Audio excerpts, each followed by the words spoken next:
अम, अभी हम लोगों के थर्ड ईयर के एग्ज़ाम ख़त्म हो गए हैं, तो मैं थोड़ा सा अभी रिलैक्स फील कर पा रही हूँ। मतलब मैं ही क्यों, हर कोई स्टूडेंट जो होता है, जो एक बहुत बेहतर तैयारी करता है और एक एग्ज़ाम का प्रेशर झेल कर उसके बाद में जब एग्ज़ाम ख़त्म हो जाते हैं तो उसको मेंटली रिलैक्स होता है, क्योंकि एक जो है कुछ टाइम के लिए उसको थोड़ा सा फुर्सत मिल जाती है रेगुलर पढ़ाई लिखाई। और मेडिकल फील्ड में तो खैर आप लोग समझते ही हैं कितना ज़्यादा डेडिकेशन और कितनी मेहनत होती है।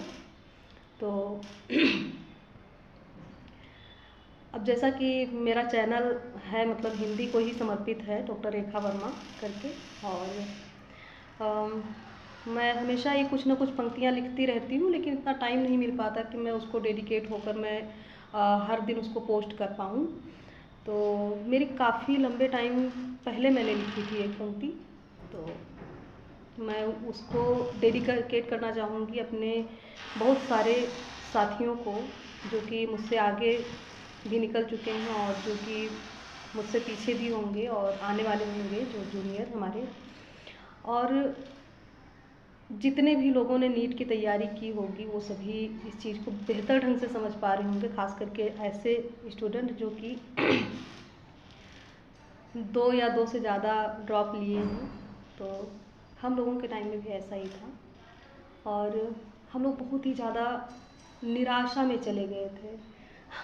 मैं नाम तो नहीं लूँगी, लेकिन मैं कई सारे मेरे ऐसे भी दोस्त थे, तो वो एक अंधविश्वास की तरफ चले गए थे कि रेखा ऐसा है कि वहाँ पे एक बाबा हैं, तो उन्होंने बताया है कि एक ऐसे कुछ टोटका कर दो तो उससे क्या होगा कि हमारे जो मेंटली स्टेबिलिटी है वो एग्ज़ाम में बनी रहेगी, जिससे क्या होगा हमने जो कुछ पढ़ा है वो हम अच्छा कर पाएंगे।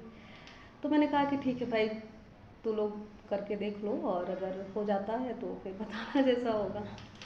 लेकिन उस रात सच में मैं उस बात को अवॉइड नहीं कर पाई और मेरे दिमाग में हिट करती रही।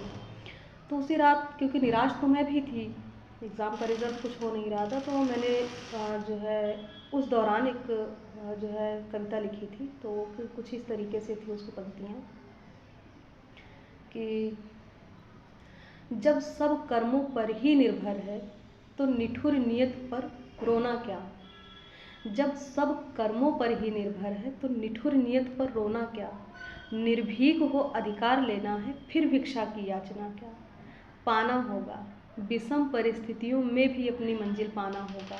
आना होगा एक बार फिर तुझे आना होगा। इसी कविता की जो अगली पंक्तियाँ हैं वो कुछ इस तरीके से हैं कि अस्त्र शस्त्र सब छितर बितर तो क्या होता है। अस्त्र शस्त्र सब छितर बितर तो क्या होता है। धवल वस्त्र शोणित रंजित तो क्या होता है। तिनका तिनका बिखरी उम्मीदों को समेट तुझे अपना भाग्य बनाना होगा। आना होगा एक बार फिर तुझे आना होगा। तो मेरे प्यारे सहपाठियों, मेरे जूनियर और सभी नीट एस्पिरेंट्स को मेरी तरफ से ये कविताएं आप लोगों के लिए समर्पित हैं। और हिम्मत कभी नहीं हारनी चाहिए, हिम्मत कभी नहीं हारनी चाहिए। Thank you.